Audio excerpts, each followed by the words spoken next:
I'm here with Peter Warren, an extraordinary filmmaker who just premiered his feature film at South by Southwest. I had the chance to watch it, and I was really struck by how you seamlessly weave together multiple genres to create this darkly comedic take on mental health. I already want to watch it again, so thank you for taking the time to meet with me today. Oh man, no, appreciate it. Thanks for the kind words. I'm happy to be here. Of course. So I'd love to open by exploring your writing process. At South by, I heard you talk about making playlists and listening to music when you write, which is something I do too. And I absolutely love the Cage the Elephant needle drop at the beginning of the film. So, how does music impact or help your creative approach? Yeah, I mean, a big piece of it for me is like, uh, coming from a screenwriting background where we're used to juggling multiple projects often at the same time, like playlists and stuff were always a way to not just sort of get into the flow or mood of a project, but also sometimes to shift between them.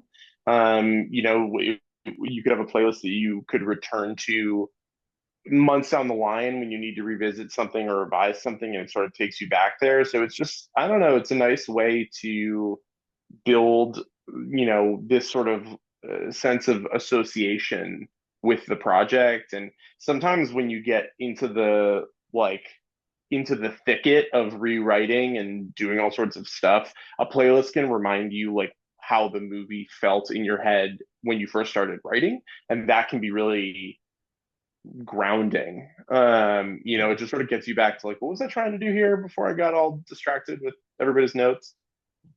So, is there a specific song that kind of reminded you of the film to get you back in the mode of writing? Yeah, the big one for me on this one was actually, it didn't end up in the movie. I fought for it, but it didn't end up happening, which was Ambulance by TV on the Radio. And that was, that was sort of the number one like track that I listened to a bajillion times. We did some cuts of the opening title sequence that had it in there, but it ultimately it didn't go the distance. And like you said, Cage the Elephant ended up being, what made the final cut. It was perfect. Yeah, what a And great I'm way. glad. So you've spoken about how you wanted to create or you wanted to explore a new dramatic side of Charlie Day that we hadn't really seen before. What surprised you most about watching him dive into the heaviness of the role, and how were you able to balance all these tonal shifts within the film? Yeah, I mean those are two separate questions. Like so the first one, which is, Charlie's a powerhouse dramatic actor, and I I wasn't surprised at all by how good he was. It was why I was excited to work with him and why, I felt he was so perfect for it. But even still, I don't think that I could have predicted exactly how good he is, and also how, he wasn't just sort of willing to go to this darker, more dramatic place. He was really passionate about it. Like he was really passionate about, I think challenging himself a little in this role. He committed to it really, really hard. He gave it, he left it all on the field. And it's not just a challenging role in terms of its acting demands. It's also it's physical. It's physical Absolutely. role. It's an exhausting. Like there's a scene in the movie. Without spoiling anything, there's a scene in the movie that has sort of like an intervention, and there's a lot of family there. You know, a scene with a lot of characters in a room requires a lot of coverage, requires a lot of takes, right? So it's not just a physically demanding scene. He had to do it over and over and over and over and over and over and over again, and it's just, he's a beast. When it comes to tonal shifts in the movie, it is a careful thing that you have to tailor in at every stage of the process, both the writing, the shooting, and the edit. So I sort of have two answers because on the one hand, the answer is like I just finessed it very, very carefully over a long period of time. Like sometimes a scene is just one joke too funny, or one, we linger on a painful image for 4 frames too many. Mhm. So you're finessing it, but the other piece of it, true, is that I just also felt confident, or I guess I should say, I felt sort of passionate that these types of tonal shifts would be welcome in a movie, it wasn't something that I was trying to like. I was trying to finesse it, but I wasn't trying to fight it. I wasn't trying to camouflage the idea that the movie could be very funny and very sad or very scary and very silly. That was a feature, not a bug, as they say. So I was I was celebrating those tonal shifts, but you're trying to find this line between what creates a sort of rich roller coaster ride of a movie and what becomes like a dissonant hot mess. And that is a process of refinement. It was all balanced so well, so you did an Thanks. excellent job. I want to talk about the film's casting, Mm, specifically how important it was to cast Giancarlo Esposito, yeah, especially in how the audience like perceives his character as a potential villain. So could you talk a little bit about that? totally. And again, I don't want to in this touch on any like spoilers of the movie, Yeah, which I know we're absolutely not not. going to. No, but That's it's not that. But no, it was again sort of a feature more than a bug, his association with playing really notorious villains, right? Like I think there is an Onion article that's like arrival of Giancarlo Esposito signals that main character is irrevocably fucked. Like he is known for this. And so on the one hand, I was really excited to let him explore a warmer side to his acting. Again, like he's the sweetest, most like passionate, effervescent guy. I don't know which screening you were at if you saw his Q&A at the premiere, but like he's warm and generous and open, and yet a lot of the characters he plays are very like right. reserved and villainous. So I wanted to see him explore this other side of his range. But on the other hand, I also found his our natural inclination towards suspicion around him to be a welcome part of a movie that asks you how much you trust your own thoughts, right? This feeling of like, wait, I think maybe this guy's no good. Maybe I shouldn't trust him. Like those are all, I think, part of the journey of embodying Jimmy's experience of mental health. So it was, like that on top of the opportunity to work with someone of his caliber, I think it brought a lot to the movie. 100%. This next question is about Allison Williams' performance because Mm, it was so vulnerable and heartbreaking at the same time. It was so yeah. touching. What did she bring to the character of Margot that wasn't necessarily on the page that ultimately made the film better? Great question. And I mean, so much. Like something I've said before is that actors I often find to be experts in drawing connections between different moments because as the writer and director, you have to think about everything and they get to focus a little bit more. So I remember there was a moment when uh Jimmy has a line that he says to her about something irrelevant. And she said to me, as Margot, when he says that, the first thing I'm going to think he's talking about is this other thing, Mhm. right? And that would be the first, and I would never have thought of that. And so, like, her awareness of a character's psychological sort of makeup, not just like what a lot of actors might do, which is like understand a scene, like she's in this headspace, but sort of thinking, getting her head out of the boat to see what's around her, of being like, no, no, no, that would have brought up this thing from 2 years ago, Mhm. is so brilliant and so it creates performances, of hers that are so sort of embodied and nuanced and real because these feel like really lived in characters. And Allison, again, like I think a lot of my I cast actors that are notorious for being really excellent actors, but I also put them in lanes that are slightly different than what they're known to do. Mhm. Allison often plays a lot of characters really well who are, poised or maybe a little icy or reserved or um like maybe a little posh. And Margot is like she's living rough. She looks like shit. She's kind of a hot mess. She's not healthy. And that it was amazing to see Allison. do that so well because she has an enormous amount of that to offer in her performance. But, you know, it's uh there were so many times on set with all my actors where I was like, why don't people let you do this more? And so many times they'd be like, no one ever asks, Well, you thank you know? for asking. I mean, they Hey, all of them killed it. So yeah, yeah, they're amazing. it And, worked out perfectly. yeah.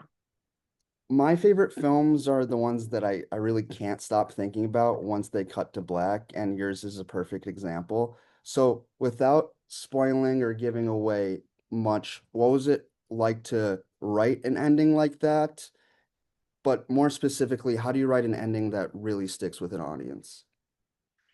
Yeah, I mean, the ending was built from, a commitment to, I think, an honest story about mental health. And stories about mental health don't have like necessarily like super clean, pat, like easy, happy endings. Like it just doesn't, it's not just like, oh, great, we solved it, we're done. Right. Cool. Like it just doesn't really work that way. So that was part of it. And again, when you make a movie, you hope that it is received a certain way by an audience, but you don't necessarily know. And so until you start to screen it and see how it's received. And so I I believe strongly that this would be an ending that would be both like one I could really stand behind kind of ethically, but also that would make you be like, oh my God, we got to leave this theater and get a drink and talk about it. I need everyone to tell me what they think. Like that's my favorite thing at the movies is I love that feeling of like you look to the person next to you and are like, let's get outside and we got to talk. We got to talk. Right. And so, that was my hope.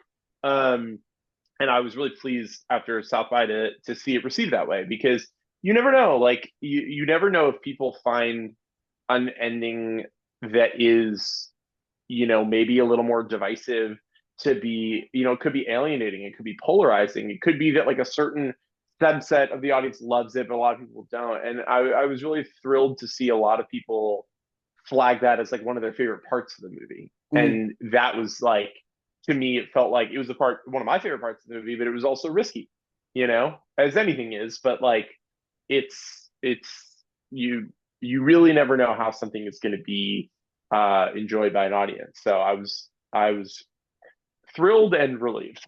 Well, we watch a lot of movies, and I think mental illness in film can often be depicted in a really negative, sometimes violent way.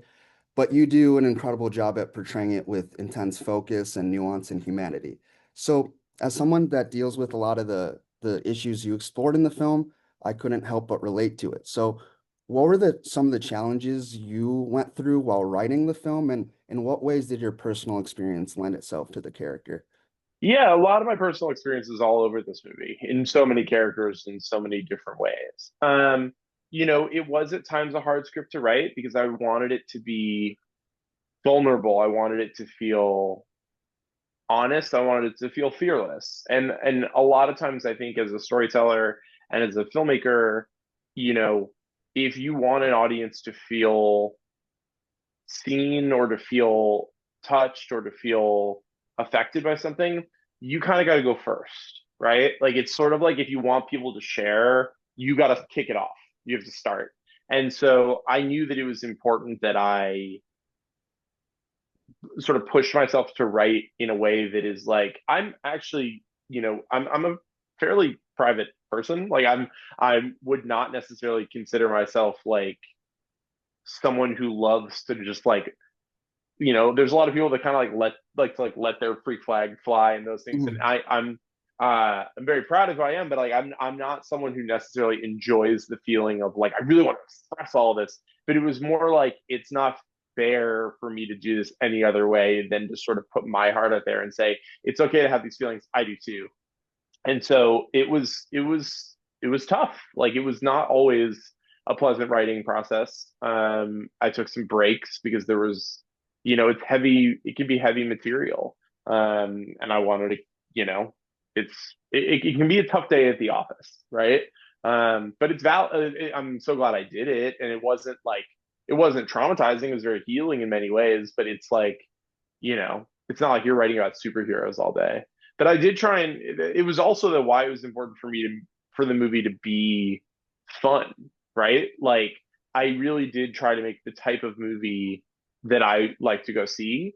And I'm more of a movies guy than a film guy at the end of the day, right? Like I like big fun movies.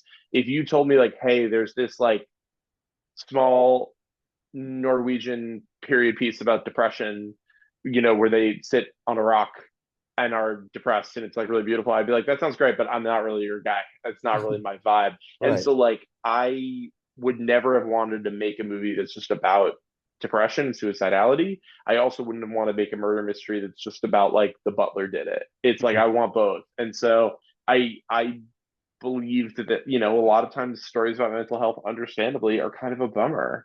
And I wanted this to be sad and dark and honest, but without it being like, you know, kind of dour.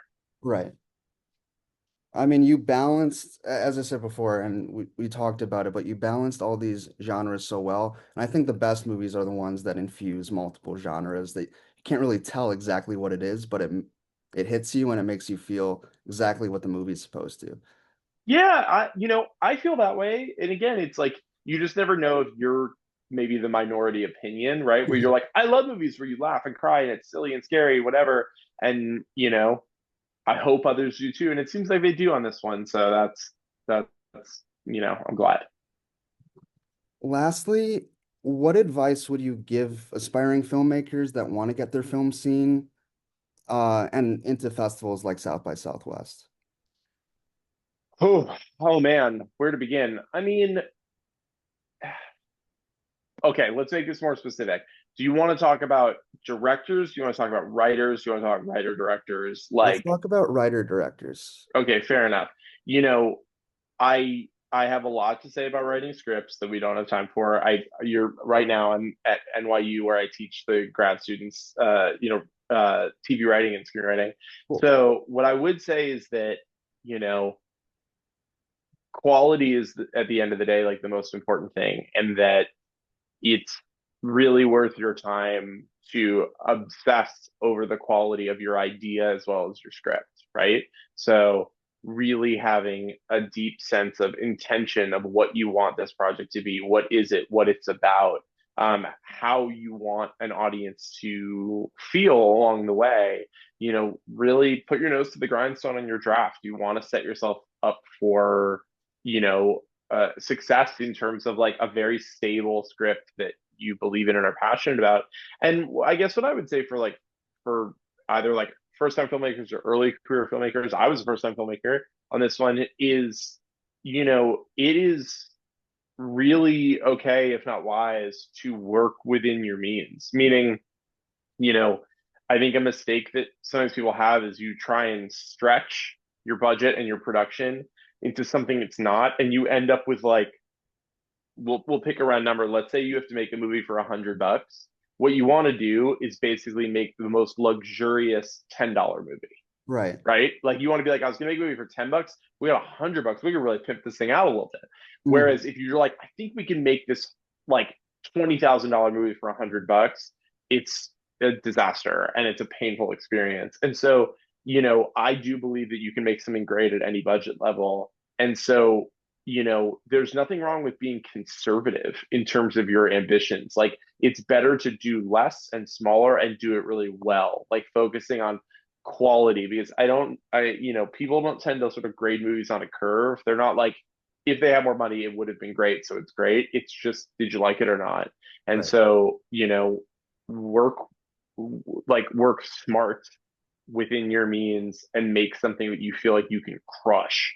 Um, and so that's sort of vague advice, but it's true. No, that's amazing advice. So thank you so much. That Yeah, sure. I'm gonna keep that. Yeah, so those are all the questions that I had. I just wanted to say again, thank you so much for taking the time to talk with me today about My your pleasure. creative process in the film. I loved it. I can't wait for more people to see it. No, I appreciate that, and I'm psyched to see your movie. I'll be first in line for a ticket. I appreciate that. Thank you.